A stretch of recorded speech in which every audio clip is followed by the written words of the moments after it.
All right, our next project is going to be what we call intersecting circles. And so as all you're going to be using is the compass, ruler, and then your crayons to make your designs. And so, well, and our pencil. The first thing we're going to do, you have a big piece of black paper. We need to find the center of the paper. So you want to come in and look. So once again, this time you're going to need a meter stick. We're going to find the center. Thank you, Mrs. Aukry. And we probably don't want to draw a line all the way across because then you'll have to erase, and I'm not really sure how that's going to work on this paper. So you want to do just a little one, try and find the center for the most part. Do a little light line, just barely seeable so that you can, we're going to make it so you can see it on ours, but just barely seeable so that you don't have to erase it later. You don't want it to show up in your actual final project. So we find our center. And next we're going to make a circle in the center. Now we've done the math for you and you get to decide the size of the circle you want to use. You do not want to go any bigger than a radius of 3 inches. So I'm going to set mine at 3 inches. Do not go any bigger than that. You can go smaller.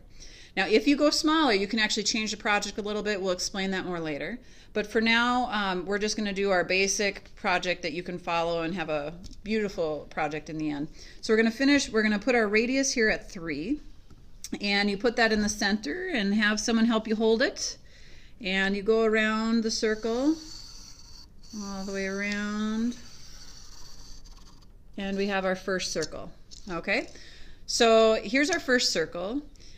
You're going to make another circle, and here's what's really important. You want this to make sure you stay at the same radius. So I was at 3 inches. I'm going to stay at 3 inches for the whole thing. If you picked a different radius, you stay at that radius the whole time.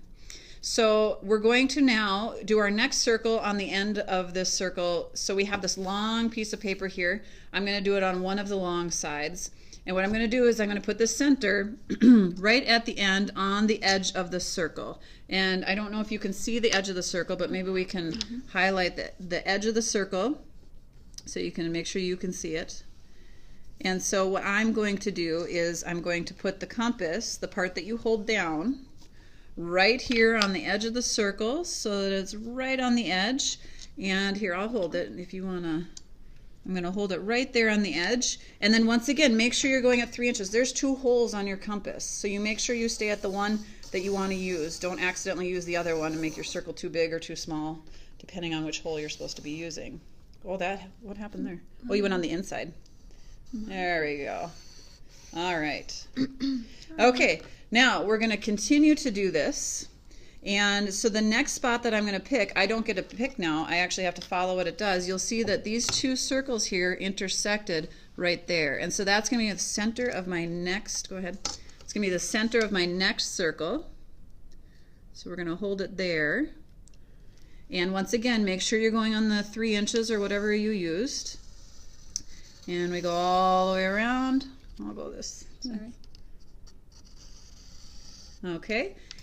And then we have now another intersection.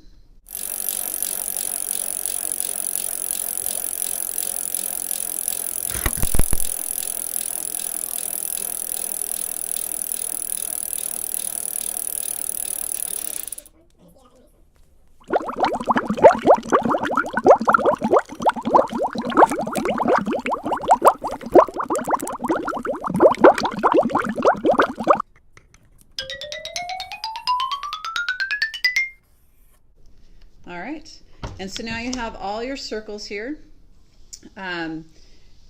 This is pretty much the basic part of the circles in the math. If you want, you could take and bring your compass out here to this outer edge of this circle, and we could continue. If you made your radius really small, you could continue making more and more circles all the way around. If you do that though, just remember you have to color all those, and so it might take you a little bit longer. Okay. Now for the art. So after you have created this design, little movie magic here, we have one already created and we've already started coloring the design. So here you can see how those intersecting circles really start to create a pattern throughout. And that's something you want to keep in mind when you begin coloring, is that those same shapes in your design, you want to keep them with the same color scheme or the same colors throughout. Something fun you can do with your construction paper crayons. You can start getting some of your colors to blend together so you can see two separate colors, and then also the colors where they start to blend together, so you get some unique things happening inside your pattern with your construction paper crayons. Just kind of keep in mind that if you want to see the design the best, color the same shapes with the same color scheme, and that's really visible here in the center where I did these intersections, purple and yellow, and then orange and blue in these parts, pink and purple in these petal parts, and the outsides greens and blues. Again, if you made your design with smaller circles and you expanded it out, just try to keep those colors, those same color schemes happening throughout your entire design. And make sure you sign it in the end, put your name on it. And these are called the intersecting circles. All right, have fun.